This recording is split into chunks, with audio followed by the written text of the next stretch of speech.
Les moments difficiles peuvent soit briser une personne, soit la transformer de l'intérieur. Mais cette transformation est souvent invisible, car la véritable force est silencieuse. Elle ne se met pas en avant, elle n'a pas besoin de faire ses preuves. Dans cette vidéo, nous examinons de près les 5 forces cachées que possèdent les personnes qui traversent des moments difficiles. Numéro 1, résilience émotionnelle.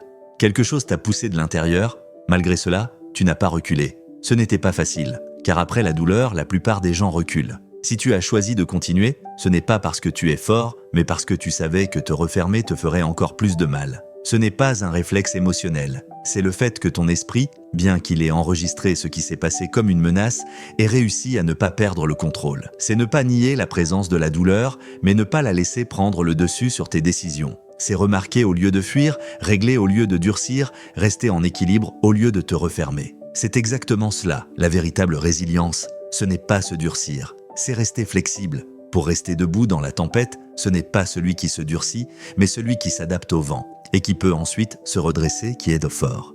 C'est de là que vient ta force, du fait d'avoir appris à vivre avec tes émotions sans te laisser écraser par elles. Numéro 2, une profonde capacité d'empathie.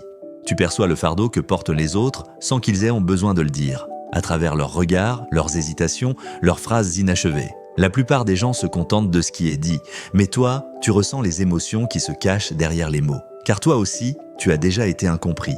Il y a eu des moments où tu as parlé sans être entendu, où tu t'es senti seul, même quand quelqu'un était à tes côtés. C'est pourquoi tu es prudent dans tes relations avec les autres. Tu ne poses pas de questions et tu ne te précipites pas. Car tu sais que certaines choses se transmettent sans avoir besoin d'être dites. Tu comprends ceux qui semblent forts mais qui sont fatigués, ceux qui s'effondrent intérieurement tout en souriant, ceux qui sont trop renfermés pour demander de l'aide. Cela te fatigue parfois, car celui qui ressent le fardeau de chacun a tendance à mettre le sien au second plan. Mais c'est aussi une force rare, la force de pouvoir s'arrêter avant de juger les gens, la capacité de comprendre sans être tranchant. Une empathie profonde ne crie pas, elle ne fait pas de spectacle.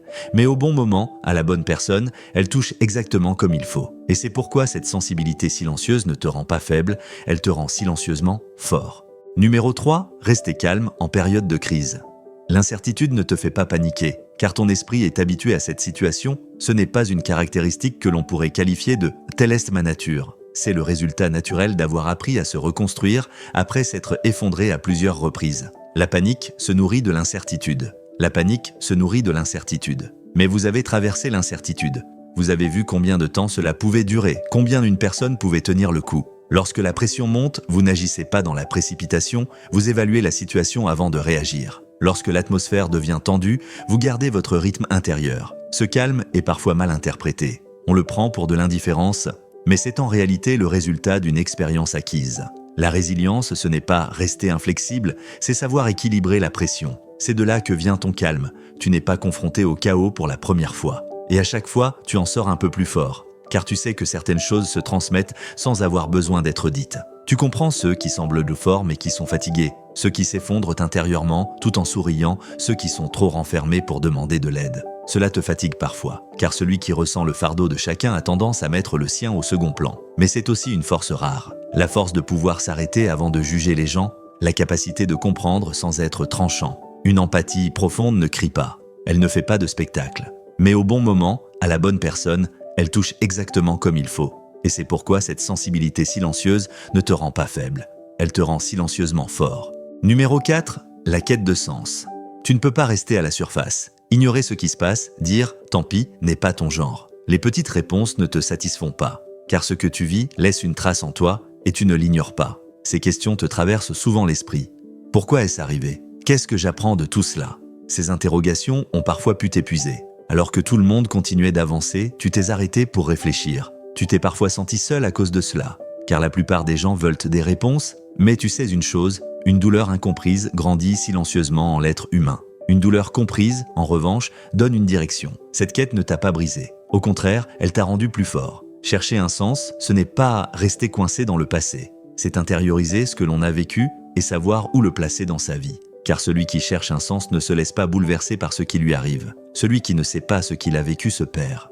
Numéro 5, la force silencieuse. Tu peux rester debout sans crier. Tu n'as pas besoin de prouver quoi que ce soit à qui que ce soit. Tu ne montres pas ta douleur. Tu n'affiches pas ta force, car tu as appris que la vraie force n'a pas besoin d'être visible. Être capable de se taire quand tout le monde parle, être capable de se ressaisir intérieurement quand tout s'effondre autour de soi, c'est la position la plus solide, même si elle est souvent sous-estimée. Tu continues sans attendre d'applaudissements. Même si personne ne te voit, tu n'abandonnes pas tes responsabilités. Même si tu es fatigué, tu n'abandonnes pas complètement. Ce silence n'est pas un vide, c'est une position pleine de sens. C'est ça, la force silencieuse. Elle ne s'impose pas, mais elle ne se laisse pas facilement ébranler.